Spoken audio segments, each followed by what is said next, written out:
시간이 되었습니다. 신앙 고백하심으로 6월 둘째 주 주일 예배를 하나님께 올려드리겠습니다. 전능하사 천지를 만드신 하나님 아버지를 내가 믿사오며 그 외아들 우리 주 예수 그리스도를 믿사오니 이는 성령으로 잉태하사 동정녀 마리아에게 나시고 본디오 빌라도에게 고난을 받으사 십자가에 못 박혀 죽으시고 장사한 지 사흘 만에 죽은 자 가운데서 다시 살아나시며 하늘에 오르사 전능하신 하나님 우편에 앉아 계시다가 저리로서 산자와 죽은 자를 심판하러 오시리라. 성령을 믿사오며 거룩한 공예와 성도가 서로 교통하는 것과 죄를 사하여 주시는 것과 몸이 다시 사는 것과 영원히 사는 것을 믿사옵나이다. 아멘. 교동문 제68번입니다. 외치는 자의 소리여 이르되 너희는 광야에서 여호와의 길을 예비하라. 사막에서 우리 하나님의 대로를 평탄하게 하라. 골짜기마다 도두어지며 산마다 언덕마다 낮아지며 고르지 아니한 곳이 평탄하게 되며 험한 곳이 평지가 될 것이요 여호와의 영광이 나타나고 모든 육체가 그것을 함께 보리라. 이는 여호와의 입이 말씀하셨느니라. 말하는 자의 소리여 이르되 외치라. 대답하되 내가 무엇이라 외치리이까 하니 이르되 모든 육체는 풀이요 그네의 모든 아름다움은 들의 꽃과 같으니 풀은 마르고 꽃이 시듬은 여호와의 기운이 그 위에 붐이라. 이 백성은 실로 풀이로다. 풀은 마르고 꽃은 시드나 우리 하나님의 말씀은 영원히 서리라 하라. 아멘. 우리 함께 찬양하시겠습니다. 찬송가 21장입니다. 다 찬양하여라 전능왕 창조의 주께 내오나 주 찬양 평강과 구원의 주님 성도들아 주 앞에 이제 나와 즐겁게 찬양하여라. 다 찬양하여라 놀라운 만유의 주께 포근한 날개 밑을 품어 주시는 주님 성도들아 주님의 뜻 안에서 내 소원 다 이루리라. 다 찬양하여라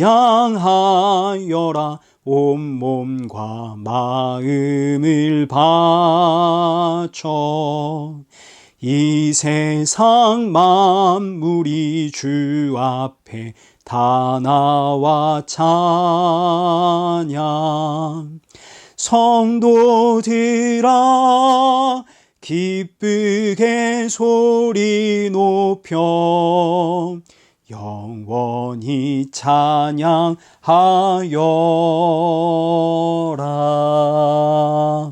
아멘. 기도하시겠습니다. 살아계신 하나님 아버지, 이 귀한 날 예배 드릴 수 있음에 감사드립니다. 이 예배를 드리는 시간 내내 이 예배는 오직 예수님의 십자가 은혜로 드릴 수 있다는 사실을 기억하게 하시고 예배 후에는 이 귀한 예수 생명의 증인으로 살아가도록 성령의 충만함 허락하여 주옵소서. 예수님의 이름으로 기도드리옵나이다. 아멘.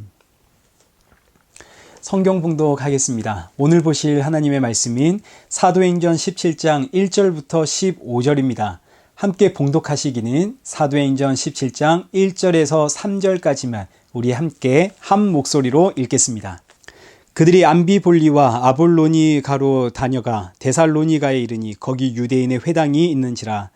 바울이 자기의 관례대로 그들에게로 들어가서 새 안식일에 성경을 가지고 강론하며 뜻을 풀어 그리스도가 해를 받고 죽은 자 가운데서 다시 살아나야 할 것을 증언하고 이르되 내가 너희에게 전하는 이 예수가 곧 그리스도라 하니. 아멘. 교회 소식 알려드리겠습니다. 헌금과 말씀 후원은 영상 아래의 설명란을 참고하시면 되겠습니다. 예배 후에는 12시에 줌으로 화상으로 우리 얼굴 한번 뵀으면 좋겠습니다. 예배 후 12시에 많은 참여 부탁드립니다. 계속해서 바울의 2차 선교 여행을 살펴보고 있습니다. 사도 바울은 1차 선교 여행지를 방문할 목적을 가지고 2차 선교 여행을 준비를 했지만 그러나 성령께서 허락하지 않습니다. 바울의 뜻대로 되지 않고 성령님께서 이 바울의 일행을 마게도냐, 빌립보로 보내십니다. 성령의 이끄심을 따라 도착한 마게도냐의 첫 성, 이 빌립보에서부터 사도 바울의 2차 선교 여행이 본격적으로 시작이 됩니다. 그런데 이 사도 바울의 일행이 성령의 보내심을 받고 이 빌립보에 도착을 했는데 빌립보에서 사도 바울의 일행을 기다리고 있는 것은 매질과 감옥입니다. 아니, 성령이 보내셨고 성령이 이끄셨는데 왜 형통한 길이 아니라 매질과 감옥입니까? 예, 이게 바로 형통한 길입니다. 형통이란 복음을 증거하는 저와 여러분의 형통을 이야기하는 것이 아니라 자기 백성을 찾아내시는 하나님의 형통, 구원의 형통을 뜻합니다. 빌립보에 도착한 이 바울 일행이 매질을 당한 이유가 뭡니까? 점치는 귀신 들린 여종을 구원했기 때문입니다. 그 결과 이 바울의 일행이 이 여종의 주인들에게 매질을 당하지만 그러나 이 여종을 살리시는 하나님의 구원 사역은 형통하게 진행이 되더라. 마찬가지 바울은 매질을 당하고 감옥에 갇혔지만 그러나 그 감옥에서 죄수와 간수의 가족을 구원하시는 하나님의 구원 사역은 형통하게 진행이 되더라. 그렇기 때문에 이렇게 형통한 길로 가는 성도의 삶은 좁은 문이요 좁은 길입니다. 이 세상의 모든 인생은 다 자신의 형통을 위해 살아갑니다. 그러나 예수님의 십자가의 보혈로 이 세상에서 건짐을 당한 구원받은 하나님의 자녀는 이제 내가 사는 것이 아니라 내 안에 예수님께서 사시기 때문에 나의 형통이 아니라 예수님의 형통, 예수님의 이 복음의 형통을 위해 살아가는 인생이 되었습니다. 그래서 성도의 길은 좁은 문, 좁은 길, 사람의 의지와 각오로는 절대로 갈 수가 없는 성령에 매여서 끌려가는 길입니다. 이 길은 내가 절대로 원하지 않는 길입니다.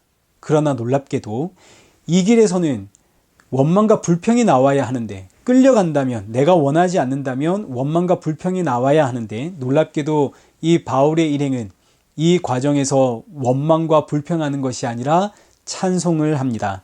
그 이유는 우리 지난주에 살펴보았듯이 첫째, 나는 원망하거나 불평할 만한 자격 있는 존재가 아닙니다. 나는 자격 없는 죄인입니다. 더한 심판을 받아도 할 말이 없는 죄인인데 주께서 이런 나를 구원하셨습니다. 둘째, 이런 나에게 이 귀한 복음 전파의 사명을 맡겼습니다. 주께서 나를 이 일에 사용을 하십니다. 이제는 복음의 형통이 곧 나의 형통입니다. 이 형통의 길에 나를 붙잡고 나를 이끌고 나를 사용하시니 얼마나 감격이고 감사인지. 그래서 바울 일행은 감옥에서도 찬양을 하더라. 성령에 매여 좁은 문, 좁은 길로 끌려가는 이 길에는 세상은 알 수도 없고 세상은 줄 수도 없는 참된 평안과 안식이 있습니다. 그래서 세상의 길을 보면 원망도 나오고 불평도 나옵니다. 그러나 십자가의 길을 보면 지금 나를 끌고 가시는, 내가 끌려가고 있는 이 십자가의 길을 바라보면 여기에는 감사가 있고 감격이 있고 평안이 있고 참된 안식이 있고 그래서 찬양하게 되어집니다. 사랑하는 성도 여러분, 예수님과 그 십자가를 묵상하십시오. 다음 날 감옥에서 나온 바울의 일행은 빌립보를 떠나 데살로니가로 가게 되어집니다. 오늘 본문 1절입니다. 그들이 암비볼리와 아볼로니아로 다녀가 데살로니가에 이르니 거기 유대인의 회당이 있는지라 바울이 자기의 관례대로 그들에게로 들어가서 새 안식일에 성경을 가지고 강론하며 데살로니가에 도착한 사도 바울, 2절에 기록되어 있는 것처럼 자신의 관례대로 회당을 찾아갔답니다. 자신의 관례대로. 이 의미는 바울이 정한 규칙이라는 뜻입니다. 바울이 정한 규칙, 바울의 습관대로 회당을 찾아가더라. 바울의 선교 여행 제1번 원칙은 어디를 가든지 유대인의 회당을 찾는 겁니다. 그 이유는 회당은 당시 유대인 방문자들에게 숙소를 제공하는 역할도 했고 직업을 소개해주는 그런 역할도 했었습니다. 그러니 회당은 이 사도 바울의 일행에게 잠자리도 제공해주고 직업도 알선해주는 선교 활동함에 있어서 너무너무 중요한 장소가 되는 거죠. 그리고 무엇보다 중요한 것은 이 회당은 복음을 증거하기에 너무너무 중요한 장소이고 유대인들은 언제나 복음의 1차 대상입니다. 그래서 바울은 2절에 기록되어 있는 것처럼 자기의 관례대로 회당을 찾아갔고 그 회당에서 무려 새 안식일 3주 동안 성경을 강론했습니다. 이때 성경은 구약 성경을 뜻합니다. 신약 성경은 이때 만들어지지 않았습니다. 우리가 보고 있는 이 구약 성경을 3주 동안 강론을 했는데, 강론하다라는 말이 설교했다는 뜻입니다. 구약 성경을 가지고 3주 동안 설교를 했는데, 이때 설교란 무엇인가? 설교의 정의가 나옵니다. 3절을 보시죠. 뜻을 풀어. 그러니까 성경의 뜻을 풀어주는 것이 바로 설교입니다. 설교란 성경의 뜻을 풀어주는 것. 그런데 지금 유대인들이 구약 성경을 가지고 그 뜻을 풀어내는 것과 사도 바울이 구약 성경을 가지고 뜻을 풀어내는 것이 완전히 다릅니다. 똑같은 성경인데 그 해석이 완전히 다르죠. 왜일까요? 그 이유는 성경이 계시의 책이기 때문입니다. 계시의 책이라는 의미는 비록 성경이 사람의 언어로 기록되어 있긴 하지만, 그러나 성경은 사람의 말이 아니라 하나님의 말씀입니다. 하나님의 말씀이기 때문에 이 성경은 사람이 아무리 이 성경을 붙잡고 깊이 연구하고 분석하고 풀이를 해도 그 뜻을 알 수가 없습니다. 오직 하나님께서 그 뜻을 알려주어야만 알 수가 있습니다. 이게 바로 계시의 책이라는 뜻입니다. 그래서 예수님 시대에 서기관과 바리새인들, 율법 교사들입니다. 이 율법 교사들이 성경을 가르쳤던 내용과 예수님이 성경을 풀이하여 가르쳤던 내용이 완전히 다르죠. 서로 충돌합니다. 서기관과 바리새인, 이 율법 교사들은 성경을 가르칠 때 여러분 이 성경의 말씀 있는 그대로 지키며 사십시오. 아, 그래, 우리가 성경의 말씀을 그대로 지키며 살아야 하는구나. 그래서 이스라엘 민족 안에서 일어난 운동이 바리새의 운동입니다. 하나님의 말씀대로 살자. 그런데 예수님의 가르침은 뭡니까? 완전히 다릅니다. 요한복음 5장 39절. 너희가 성경에서 영생을 얻는 줄 생각하고 성경을 연구하거니와 이 성경이 곧 내게 대하여 증언하는 것이니라. 성경이 지금 누굴 증거하고 있다고요? 구약 성경이 예수님을 증거하고 있습니다. 완전히 다르죠. 하나님께서 이렇게 알려주지 않으시면 성경은 이스라엘의 역사책이고 교훈집이 되어지고 착하고 바르게 살아서 복을 받으라는 책이 되어집니다. 그러나 하나님께서 이 성경을 볼 때 눈을 열어주시면 성경은 누구에 대해 증언하는 책? 예수님에 대해 증언하는 책. 그래서 다시 오늘 본문 3절 말씀을 보십시오. 2절과 3절. 사도 바울이 3주 동안 구약 성경을 풀어서 설교를 하는데, 구약 성경은 전부 무엇에 대한 내용인가? 그리스도가 해를 받고 죽은 자 가운데서 다시 살아나는 이야기다. 창세기부터 말라기까지 구약 성경에 기록되어 있는 모든 사건과 예언들을 풀어보니까 이건 전부 다 그리스도가 해를 받고 죽은 자 가운데서 다시 살아나는 이야기. 그런데 이 그리스도가 바로 예수다. 성경은 예수 그리스도를 증거하는 책이다. 내가 너희에게 전하는 이 예수가 바로 그리스도다. 이게 바로 설교입니다. 설교는 성경을 풀이하는 시간이고, 성경을 풀이하면 성경은 전부 그리스도의 고난과 죽음과 부활을 이야기하고 있고, 그 그리스도가 바로 예수. 따라서 설교는 예수님에 대한 이야기를 듣는 시간입니다. 우리가 흔히 예배를 통해서 은혜 받았습니다. 혹은 예배를 드리고 나서 내가 요즘 시험에 들었어요. 이런 이야기를 할 때가 이제 있습니다. 예배를 통해서 은혜를 받았다는 이야기는 매주 듣는 이 예수님의 이야기가 질리지 않더라, 이 이야기입니다. 예수님의 이야기 지난주에도 들었고 지지난주에도 들었습니다. 그런데도 듣고 싶은, 오늘도 듣고 싶고 내일도 듣고 싶고, 듣고 또 들어도 더 듣고 싶은 이 예수님의 이야기, 이게 바로 은혜가 임했다는 뜻입니다. 은혜가 임하면 예수님의 이야기 듣고 들어도 질리지가 않습니다. 들을 때마다 새롭습니다. 그러나 반면에 시험에 들었다는 이야기는 이 예수님의 이야기가 질리더라. 아니, 지난주와 뭐가 다른가? 결국 똑같은 이야기 아닌가? 예수님 믿으라는. 아이고, 이제 예수님 이야기 그만하고 다른 이야기 듣고 싶다. 이게 바로 시험에 들었다는 이야기입니다. 출애굽한 이스라엘 백성들이 광야에서 40년 동안 살아가는데, 이때 성경은 광야를 교회라고 표현을 합니다. 광야교회. 광야교회에서 이스라엘 백성들 40년 동안 뭐 먹고 살았나요? 만나를 먹고 살았죠. 어제도 만나, 오늘도 만나, 내일도 만나. 아침에도 만나, 점심에도 만나, 저녁에도 만나. 그런데 은혜가 충만할 때는 이 만나가 얼마나 귀하고 감사한지 날마다 먹고 먹어도 질리지가 않았습니다. 그런데 시험에 들자 원망이 터지죠. 만나가 지겹습니다. 우리도 고기 먹고 싶다. 그래서 고기 먹다가 민수기 11장 33절 보십시오. 고기가 이 사이에 있어 씹히기도 전에 하나님께서 그들을 치셨습니다. 그래서 그곳의 이름을 기브론 핫다와 탐욕의 무덤이라는 뜻입니다. 여기서 만나는 바로 예수님을 뜻하죠. 예수님께서 말씀하십니다. 우리 조상들이 광야에서 먹었던 하늘에서 내려온 떡, 그 떡이 바로 나다. 내가 바로 하늘에서 내려온 떡이다. 그런데 그 떡 말고 이 예수님 말고, 예수님 이야기는 이제 우리가 다 아니까 예수님 말고 다른 이야기 해 주십시오. 이게 바로 고기 달라는 이야기입니다. 내 귀에 좋은 이야기 해 주십시오. 이게 바로 탐욕입니다. 이 다른 이야기 듣다가 이 고기 먹다가는 죽는 겁니다. 사랑하는 성도 여러분, 우리가 정신을 바짝 차려야 됩니다. 예수님의 이야기가 지겨워지는 그 순간이 시험에 든 순간입니다.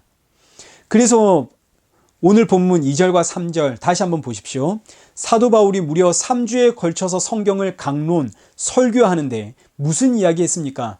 구약 성경의 뜻을 풀어 그리스도가 해를 받아 죽고 죽은 자 가운데서 다시 살아나야 할 이야기.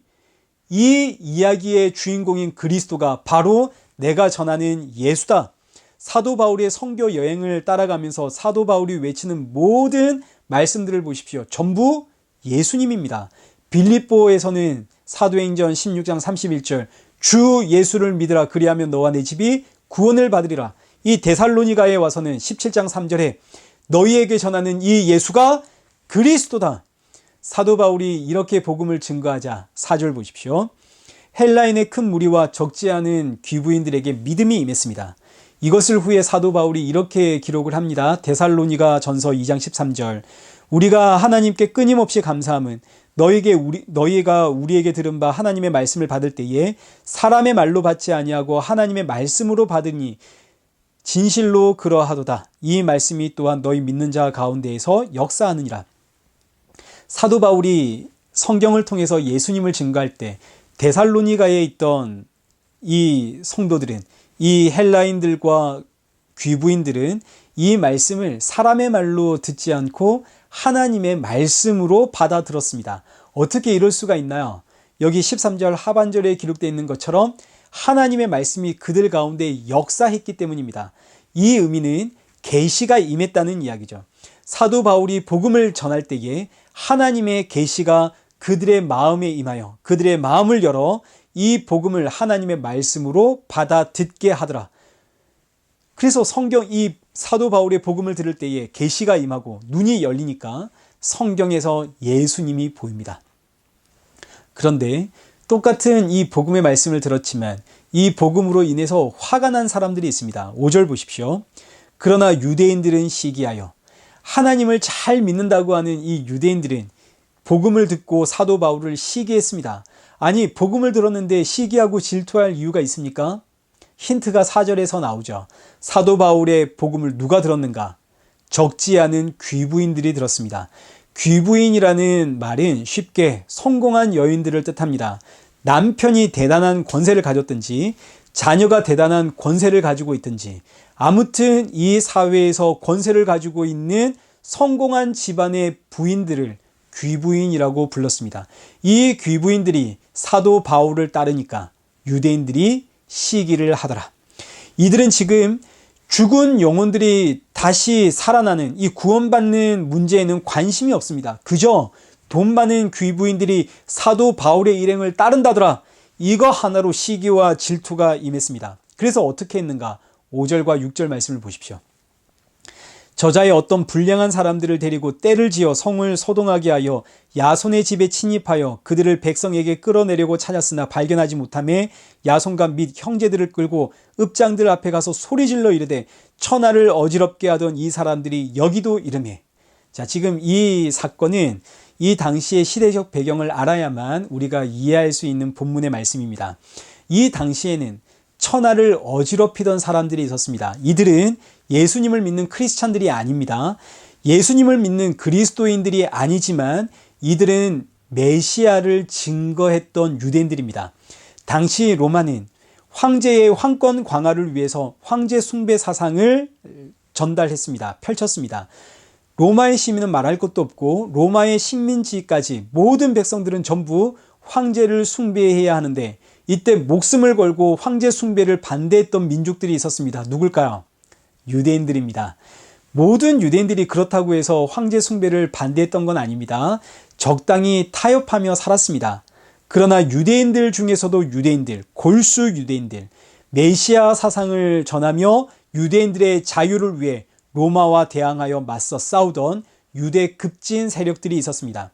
이들이 전하는 메시아 사상은 로마의 황제가 아니라 우리에겐 진짜 황제가 있다. 그 황제가 이제 곧 온다. 그 황제는 바로 다윗의 자손이다. 메시아 사상. 그러니 로마의 입장에서 봤을 때에 이들은 천하를 어지럽히는 반역자들입니다. 로마의 황제를 대적하는 역모를 꿈꾸는 자들입니다. 여기에 왕이 있는데 진짜 왕이 따로 있다. 이게 바로 역모죄 아닙니까? 그래서 글라우디아 황제 때에 이 황제가 이제 사도 바울 시대의 황제인데 이 황제 때에 이 문제로 인해서 로마에 살고 있는 모든 유대인들을 로마시에서 추방한 적도 있습니다. 그러나 이들은 그리스도인들과는 전혀 상관이 없는 자들입니다. 그런데 지금 이 데살로니가에 있는 유대인들이 예수님을 증거하고 있는 이 사도 바울의 일행을 로마에 대항하여 맞서 싸우고 있는 유대 급진 세력으로 지금 몰아가고 있는 이야기입니다. 유대의 급진 세력은 역모를 꿈꾸는 자들입니다. 그래서 이들은 가는 곳마다 메시아 사상을 증거했고 무력 시위를 벌였습니다. 그래서 이 데살로니가에 있는 유대인들이 어떻게 하냐면 5절에 기록되어 있는 것처럼 불량배를 삽니다. 불량한 사람들, 깡패를 동원해서 그들로 하여금 떼를 지어 성을 소동시킵니다. 성의 공포 분위기를 조성했습니다. 그리고 난 다음에 사도 바울의 일행이 머물고 있는 야손의 집, 야손은 복음을 받아들여서 사도 바울의 일행을 모셨습니다. 자기 집에.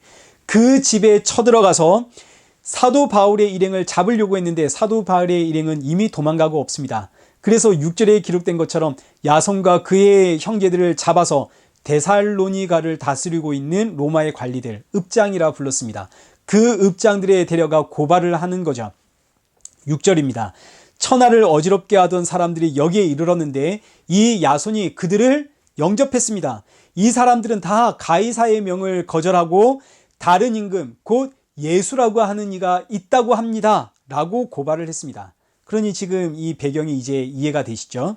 유대 급진 세력들, 메시아 사상을 전하여 로마 전역에서 무력 시위를 벌이던 자들입니다. 로마의 입장에서는 이들을 반드시 잡아서 없애야 했습니다. 근데 그 무리들이 지금 여기 데살로니가에 왔다고 하니까 로마의 관리들이 완전히 난리가 났죠.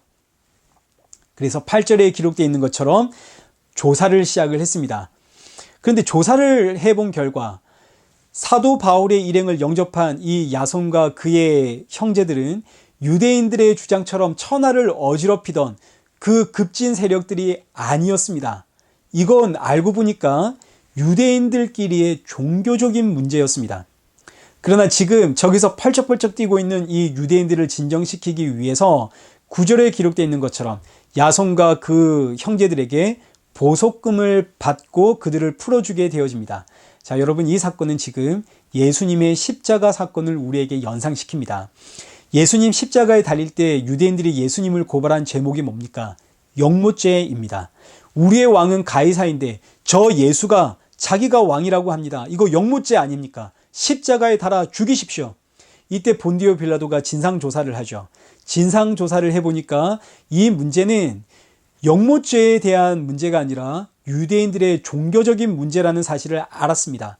그러나 성난 민심, 이 성난 유대인들을 진정시키기 위해서 그들의 요구대로 예수님을 십자가에 내어주죠. 오늘 본문의 사건과 너무너무 똑같습니다. 이게 무슨 이야기일까요? 예수님은 분명히 온 천하 우주 만물의 주인이시고 왕이십니다. 그래서 믿음이 임한 성도에게 예수님은 주인, 왕입니다. 그래서 우리가 예수님을 주라고 고백하지 않습니까? 나의 주, 나의 왕. 그러나 이 세상은 예수님을 원하지를 않습니다. 예수님이 우리의 왕이라는 것 원하지 않습니다. 선악과 사건 이후로 이 세상은 에베소서 2장 2절에 기록되어 있는 것처럼 그때 너희는 그 가운데 행하여 이 세상 풍조를 따르고 공중의 권세 잡은 자를 따랐으니 곧 지금 불순종의 아들들 가운데서 역사하는 영이라. 그러니까 선악과 사건 이후로 이 세상은 마귀가 권세 잡고 있는 세상이고 이 세상에 사로잡혀 살아가는 인생은 저마다 자기가 자신의 왕이 되어 살아가고 있습니다. 그렇기 때문에 진짜 왕이 있다? 이런 이야기 원하지 않습니다. 듣고 싶지도 않습니다. 그래서 진짜 왕 이 땅에 오셨을 때 잡아다가 십자가에 죽인 거 아닙니까? 그런데 이 이야기가 이미 성경에 기록되어 있습니다. 시편 2편 1절에서 6절 말씀을 한번 보십시오. 어찌하여 이방 나라들이 분노하며 민족들이 헛된 일을 꾸미는가? 세상의 군왕들이 나서며 관원들이 서로 꾀하여 여호와와 그의 기름 부음 받은 자를 대적하며 우리가 그들의 맨 것을 끊고 그의 결박을 벗어버리자 하는도다. 자, 지금 이 말씀이 왕으로 이 땅에 오신 예수님을 십자가에 죽이자는 이야기입니다. 여호와의 기름 부음 받은 자가 오면 그를 잡아 죽여 그의 결박에서 벗어나자. 그러자 4절입니다. 하늘에 계신 이가 웃으시며 주께서 그들을 비웃으시리로다. 그때의 분을 바라며 진노하사 그들을 놀라게 하여 이르시기를 내가 나의 왕을 내 거룩한 산 시온에 세웠다 하시리로다. 지금 이 말씀이 얼마나 놀라운 말씀인지 세상의 왕들이 마귀 사탄이 여호와의 기름 부음 받은 자가 오면 우리가 그를 잡아 죽이자 그랬더니 하나님께서 그들의 계획을 아시고 그들을 비웃습니다. 그리고 하시는 말씀이 내가 나의 왕을 저 거룩한 산 시온에 세웠다. 내가 나의 왕을 거룩한 산 시온에 세웠다. 이 이야기는 바로 골고다 언덕에 세워진 예수님의 십자가 이야기입니다. 그러니까 세상의 왕들이 여호와의 기름 부음 받은 자가 이 땅에 오면 우리가 그를 잡아 죽이자. 그래서 그에게서 벗어나자 라고 계획을 할 때 하나님은 그들의 계획을 아시고 그들에게 잡혀 죽으심으로 죽음의 권세를 무너뜨린다는 이야기입니다. 이것이 바로 히브리서 2장 14절에 기록된 죽음을 통하여 죽음의 세력을 잡은 자 마귀를 멸하시고 또 죽기를 무서워함으로 한평생 매여 종노릇하는 모든 자들을 놓아주시는 예수 그리스도의 십자가 사건 이야기입니다. 오늘날도 세상은 예수님을 원하지 않습니다. 그러나 세상이 아무리 예수님을 거부해도 예수님은 이 세상뿐만 아니라 온 천하 만물의 주인 되십니다. 다시 오늘 본문 9절 말씀을 보십시오. 야손과 그 가족들은 보석금을 내고 나왔습니다. 그리고 야손의 집에 머물고 있던 바울의 일행은 유대인과 불량배들을 피해 급히 베레아라는 동네로 도망을 갑니다. 10절 말씀을 보시죠. 밤에 베레아라는 동네로 도망을 가는데 베레아라는 이 단어가 큰 성에서 벗어났다라는 뜻입니다. 큰 성에서 벗어난 외딴 곳, 시골이라는 이야기입니다. 베레아는 외딴 곳입니다. 그곳에 도착한 사도 바울은 역시 자신의 규례대로 회당에 들어가 복음을 증거하는데 11절 말씀을 보십시오.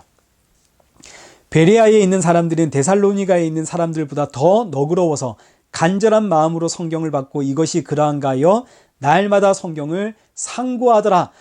베레아에 있는 사람들은 데살로니가에 있는 사람들보다 더 너그럽더라. 더 신사적이더라. 자, 이 말은 이런 뜻입니다. 데살로니가에서 사도 바울이 복음을 증거했을 때에 이 복음을 기쁘게 받았던 사람들도 있었지만 이 복음을 강하게 거부하며 반발하던 사람들도 있었습니다. 얼마나 강하게 거부했는지 이들은 불량배까지 동원을 했을 정도입니다. 그러나 베레아에 있던 사람들은 복음을 들었을 때에 그렇게 거부하는 사람들이 없더라는 거죠. 오히려 복음을 듣자 이 말씀이 과연 그런 말씀인가 하고 날마다 성경을 상고하더라.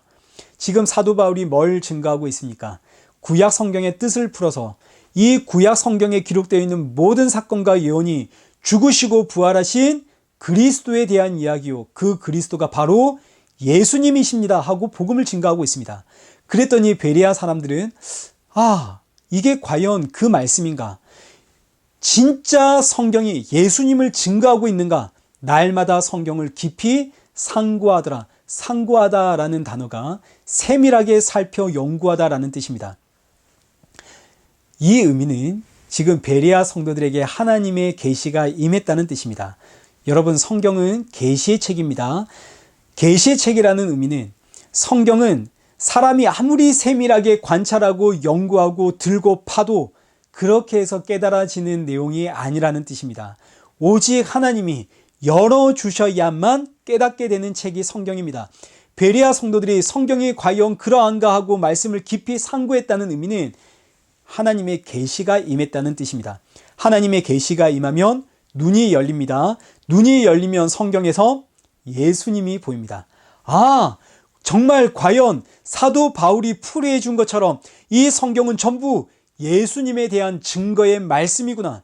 그래서 12절에 그 중에 믿는 사람들이 많고, 이 말씀은 오늘날 저와 여러분에게도 고스란히 적용이 되어지는 말씀입니다. 이 말씀을 우리가 어떻게 적용해야 하겠습니까? 주일에 목사님을 통해서 하나님의 말씀을 들었습니다. 그럼 그 다음에 어떻게 해야 할까요? 집에 돌아가서 이 말씀이 과연 그런 말씀인가? 이 말씀이 진짜 성경이 예수님에 대한 이야기인가? 열심히 성경을 들고 파라는 이야기입니까?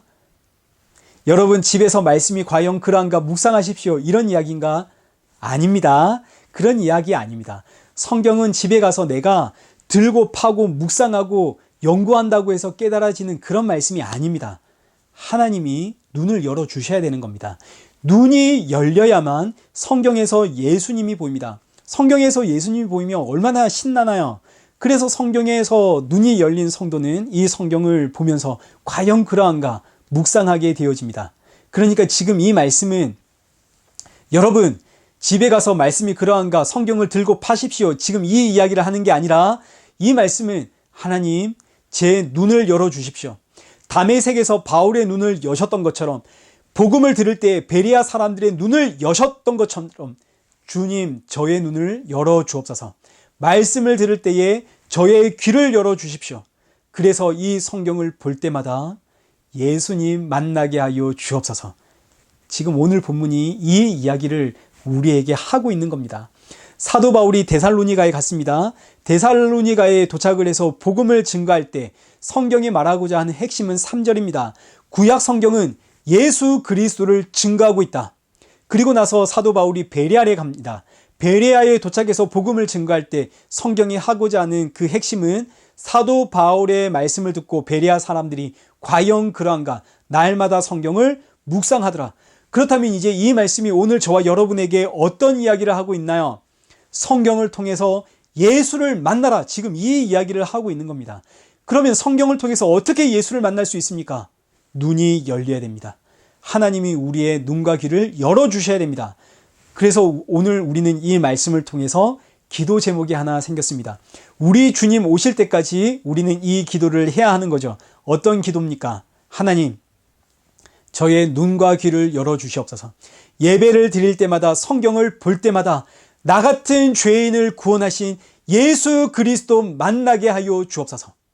이 기도의 제목이 저와 여러분의 기도의 제목이 되어야 합니다. 그리고 이 기도의 제목처럼 예배를 드릴 때마다, 성경을 볼 때마다, 그리고 하루를 살아가는 모든 시간마다 날 구원하신 예수 그리스도를 만나는 저와 여러분 되시길 축원합니다. 함께 기도하겠습니다. 살아계신 하나님 아버지, 오늘 본문을 통해서 평생의 기도 제목을 얻습니다. 예배를 드릴 때마다, 성경을 볼 때마다, 주의 말씀을 들을 때마다, 그리고 하루하루를 살아가는 모든 시간마다 날 구원하신 예수 그리스도를 만나는 성도가 되도록 우리의 눈과 귀를 열어주옵소서. 이 땅에서 사람을 만날 때마다 그들이 하나님의 형상으로 보이게 하시고, 하나님의 형상, 하나님의 귀한 자녀로 보이기에 그들에게 이 귀한 예수 생명 증거하는 성도 되게 하여 주옵소서. 예수님의 이름으로 기도드리옵나이다. 아멘. 우리 이 시간 찬송가 430장 찬양하신 이후에 축도로 예배를 마치겠습니다. 주와 같이 길 가는 것 즐거운 일 아닌가. 우리 주님 걸어가신 발자취를 밟겠네. 한 걸음 한 걸음 주 예수와 함께 날마다 날마다 우리 걸어가리. 어린아이 같은 우리 미련하고 약하나 주의 손에 이끌리어 생명길로 가겠네. 한 걸음 한 걸음 주 예수와 함께 날마다 날마다 우리 걸어가리. 꽃이 피는 들판이나 험한 골짜기라도 주가 인도하는 대로 주와 같이 가겠네. 한 걸음 한 걸음 주 예수와 함께 날마다 날마다 우리 걸어가리. 옛 선지자 에녹같이 우리들도 천국에 들려 올라갈 때까지 주와 같이 걷겠네. 한 걸음 한 걸음 주 예수와 함께 날마다 날마다 우리 걸어가리. 이제는 우리 주 예수 그리스도의 은혜와 성부 하나님의 크신 사랑과 성령 하나님의 위로교통 충만하심이 우리 주 예수 그리스도 다시 오실 그날 사모하며 복음의 증인으로 살아가길 소원하는 우리 일회교회와 성도들과 온 세계교회 머리머리 위에 이제로부터 영원토록 함께 있을지어다. 아멘.